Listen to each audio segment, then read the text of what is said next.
Good Thursday, everyone, and welcome to this edition of Conversation Daily News. I'm your host, Cyrus Webb. Glad you all could join us once again. Well, we made it over the hump, and we're in the home stretch toward the weekend. We, of course, have your news headlines coming up on this Thursday. We have the Truth of the Day with Mary Ellen Ciganovich, and in today's Entertainment Spotlight, you've been part of my conversation with Jennifer Pipa of the American Red Cross, helping you guys get prepared for the storms headed our way this spring.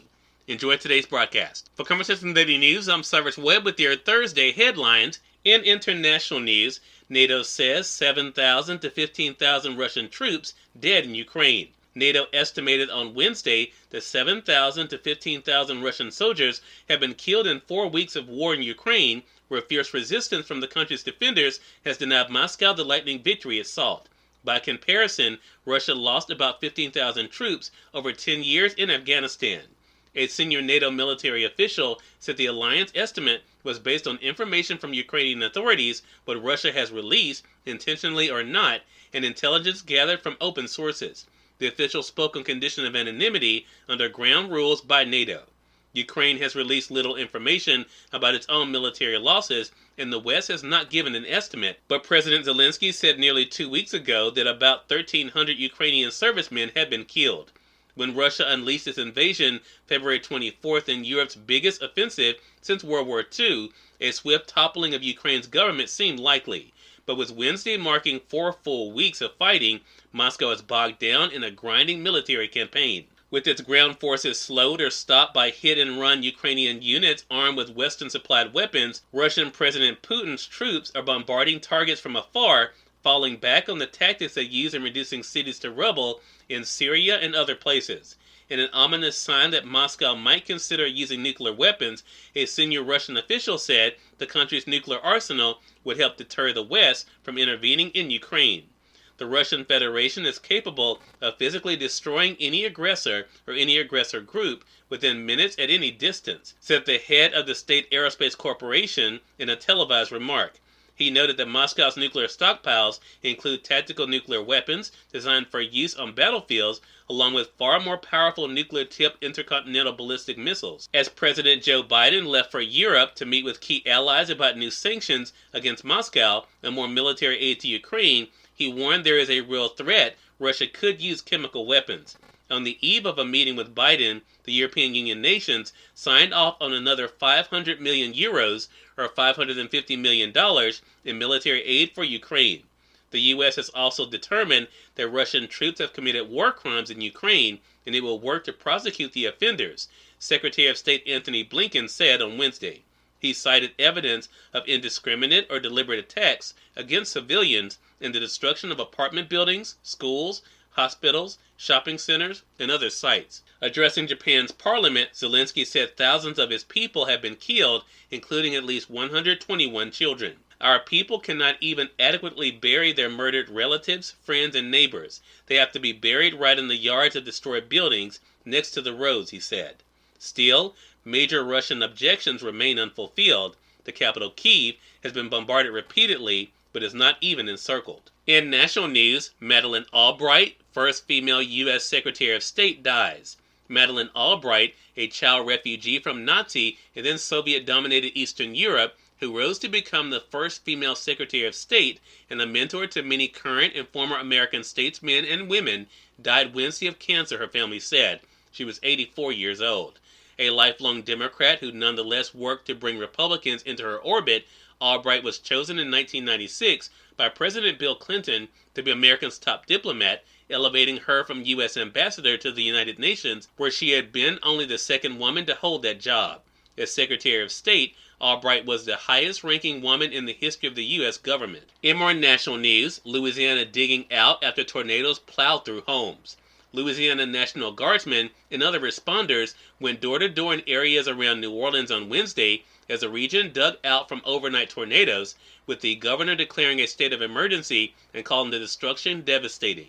Other tornadoes spawned by the same system caused so much damage in Texas that the governor declared a disaster in 16 counties. Buildings were shredded in Alabama, where torrential rainfall was recorded.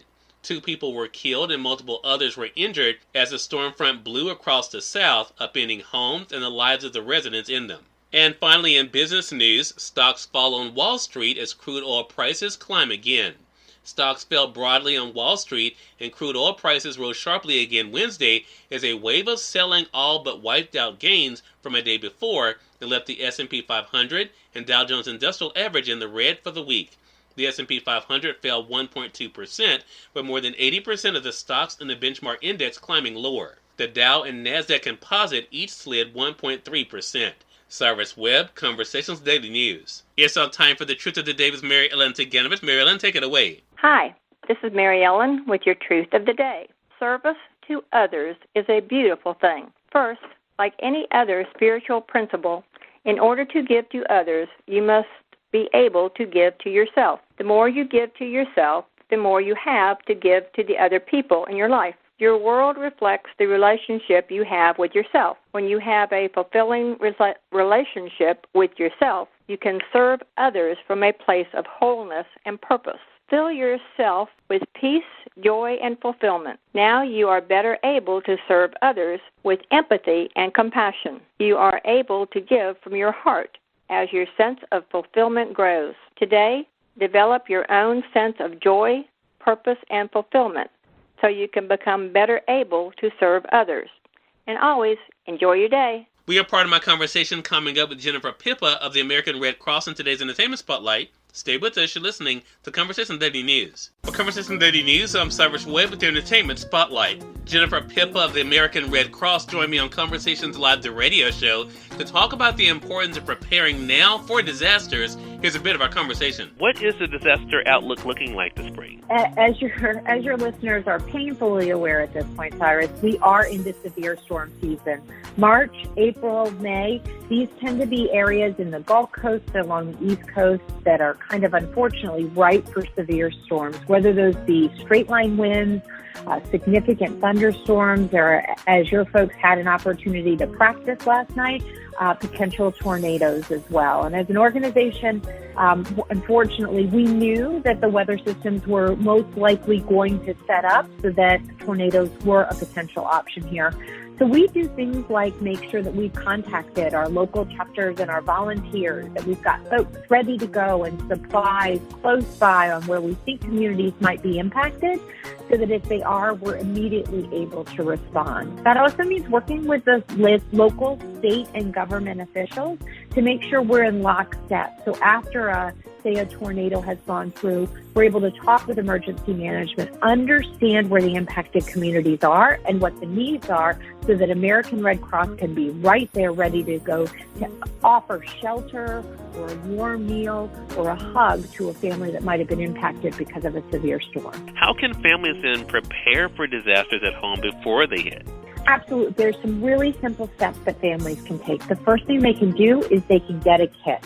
So bottled water, non-perishable foods, flashlights and batteries, copies of all of your important papers, as well as medication, 7 to 10 days worth of medications in case you might have to leave. Cyrus Webb, Conversations Daily News. We thank you all for tuning into this edition of Conversations Daily News. We're about to get on tomorrow to wrap up this week. And until then, I'm your host, Cyrus Webb, saying as always, enjoy your day, enjoy your life, enjoy your world. Thank you all for choosing Conversation Daily News today. Let's make today amazing. Take care.